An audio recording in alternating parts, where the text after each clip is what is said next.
হাজবেণ্ডক যে সদায় জেলত পঠিয়াম সেইটো নহয়। হেমন্ত বিশ্ব শৰ্মাই যে নাপাহৰিব যে আমি তেখেতক পদধূলি খুৱাই তাক জিনাইছোঁ। আমি নেতা হে, আমি জিতা হে, মোৰ সন্মানটো থাকতা হে। আৰু সেইটো আইন আৰু আইন চলিব, আইন আৰু আইন ভংগ হৈ নাযায়। বাল্যকালত বিয়া হ'লেও আমি সংসাৰ চলাইছোঁ, আইনকালত বিয়া হ'লে আমি সংসাৰ চলাইছোঁ। মোৰ সন্মান যেতা হে, এমএলএৰ সন্মান যেতা হে, আপোনালোকে মানতা হে, আমি ঠিক মে কাম কৰতা হে। হেমন্ত বিশ্ব শৰ্মাই কৈ লাভ নাই, সি মোৰ পিতৃ নহয়। মই বাল্যকালত বিয়া পাতিব নালাগে বুলি ক'ব গ'লে তাৰ সাহস নাই।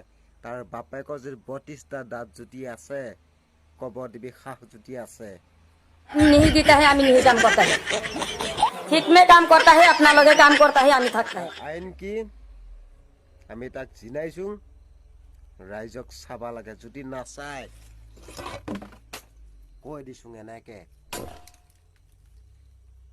আৰু কৈ দিব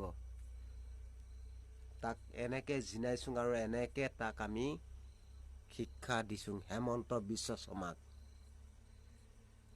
আৰু যদি নহয় খালাস আমি সারা দুনিয়াত বাঁচি থাকতে পাইলে তাইলে হিমন্ত বিশ্ব শর্মা করি না নারে পোড়ে এন্ডি কেটিগারা এন্ডি কাটিং অন মো আকৌ কেজনীমান চপাই ল'ব ছোৱালীয়ে চব ৰখাব নেকি চপাই ল'ব বোলে তেতিয়াহে বোলে চবকে অৰুণোদয় আঁচনি দিব।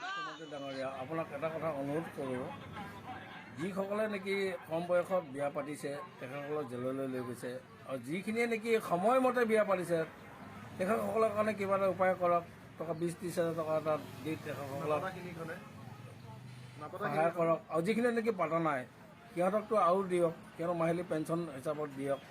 এই মোৰ আপোনাৰ ওচৰত দুখীয়া মানুহ সহায় করতা হে, আমি নেতা হে, আমি জিতা হে, মোর সন্মানটো থাকতা হে, মোর সন্মান যেতা হে, এমএলএর সন্মান যেতা হে।